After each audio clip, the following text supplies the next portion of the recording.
When you watch a family film released by Paramount Pictures, it will very likely start with the Nickelodeon Movies logo. Since 1996, the film division of the popular children's cable network has entertained audiences with adaptations, original concepts, and big-screen versions of Nick's television series. Nickelodeon had originally tried getting into the movie business when they signed a 2-year deal with 20th Century Fox in 1993 to produce family films for them.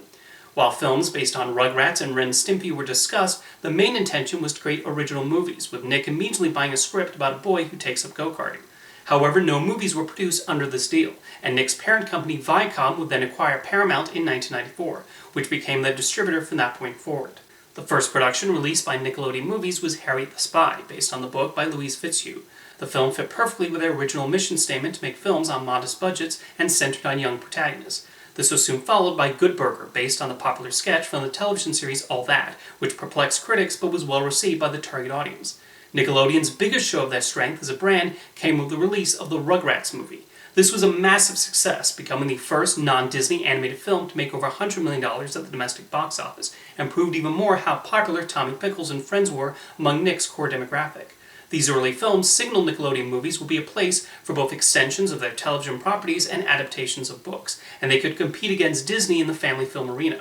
Around this time, they also acquired the film rights to Jeff Smith's graphic novel series Bone and Lemony Snicket's A Series of Unfortunate Events. Their first original movie was Snow Day, which despite largely negative reviews was another box office hit for them.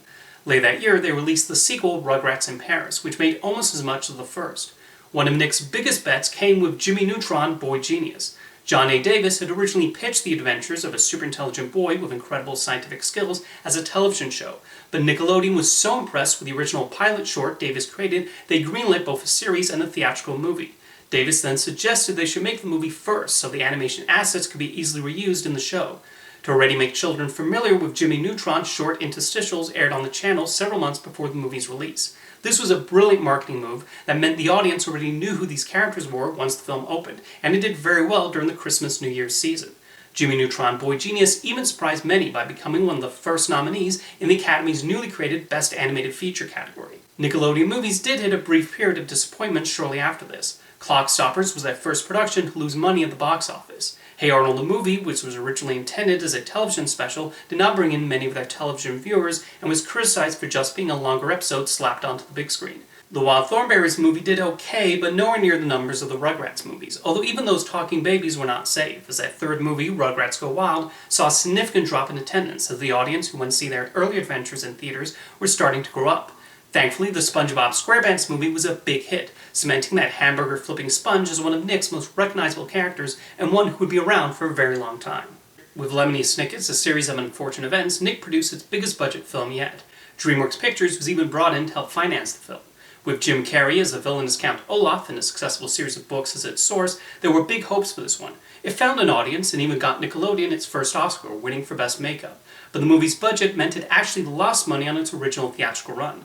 Nonetheless, there were still discussions of adapting the other books before the child actors aged out in their roles, but a sequel was never made.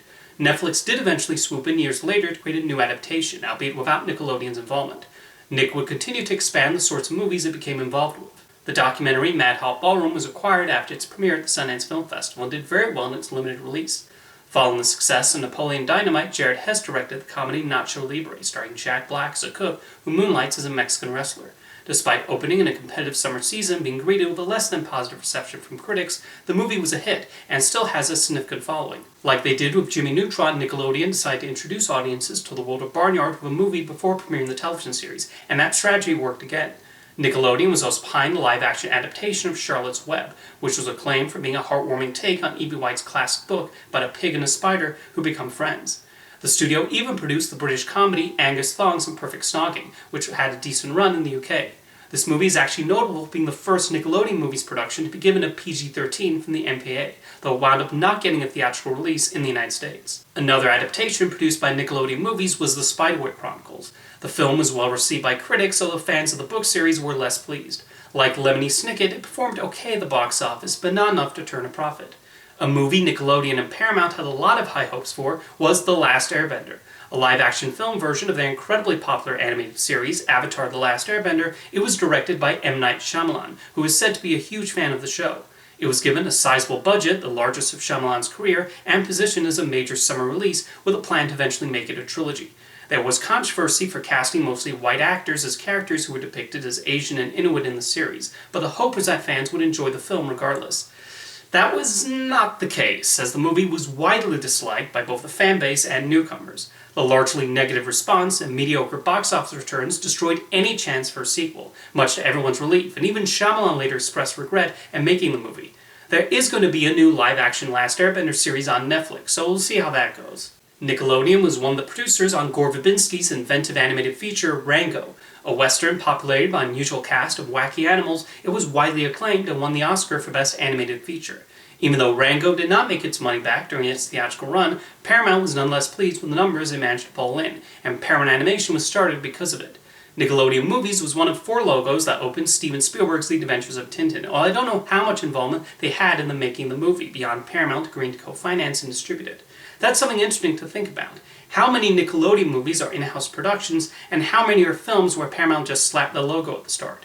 Years later, Paramount produced the Sonic the Hedgehog movies, and despite being family films, Nickelodeon's name is absent. One film that was a bit of a departure from Nick was Fun Size. Even though it starred Victoria Justice from Nickelodeon's hit sitcom Victorious, Fun Size was a teen comedy with sexual humor, something that was not hidden in the marketing.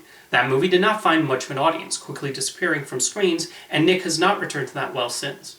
In 2009, Nickelodeon acquired the Teenage Mutant Ninja Turtles, and did not waste much time in setting a movie into motion. Released 5 years later, under the direction of Jonathan Liebesman, the film was a big success, but received a mixed reaction from longtime fans of the Turtles, who especially did not like their new designs. The sequel tried to incorporate more elements from the 80s TMNT cartoon, but it underperformed, putting an end to this particular iteration.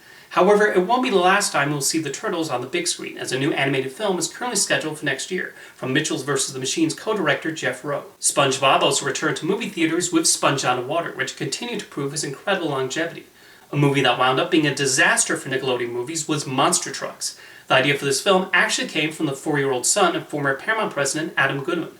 The movie was delayed many times, partly due to test screenings where children were horrified by the monster's original design, and when it was finally released, was mostly greeted with a shrug. I still hold out hope that one day someone will leak a bit of the original Creech cut. It's sitting somewhere in the Paramount vaults, just waiting to be unleashed on the world. Another Nickelodeon movie that did not work out was Wonder Park.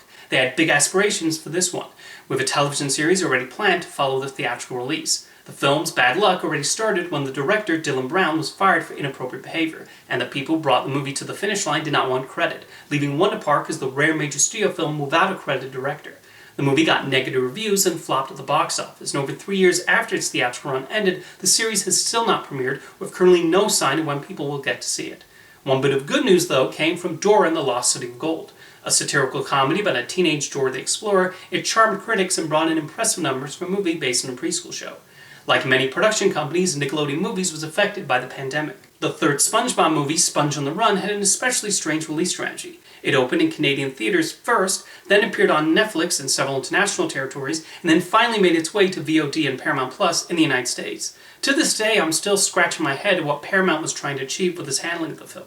Several other movies also debuted either on Netflix or Paramount Plus, although Paw Patrol the movie did get a day-and-date theatrical release and actually did quite nicely for a movie release at a time when family movies were still struggling at the box office. At the moment, most of the upcoming projects for Nickelodeon Movies consist of animated films based on their properties. I already mentioned the new Ninja Turtles movie, but they also have a new Avatar: The Last Airbender movie, a Smurfs movie, and another SpongeBob movie in the works. I'm sure they'll also have other productions created for Paramount Plus, and I hope they will continue to find room for more adaptations of books. When they launched this venture in the 90s, the hope was that they could transfer the success in television to big screen movies, and I think they've succeeded more often than not at entertaining children as well as older viewers with their silly comedies, enchanting fantasies, and animated escapades. See you next time.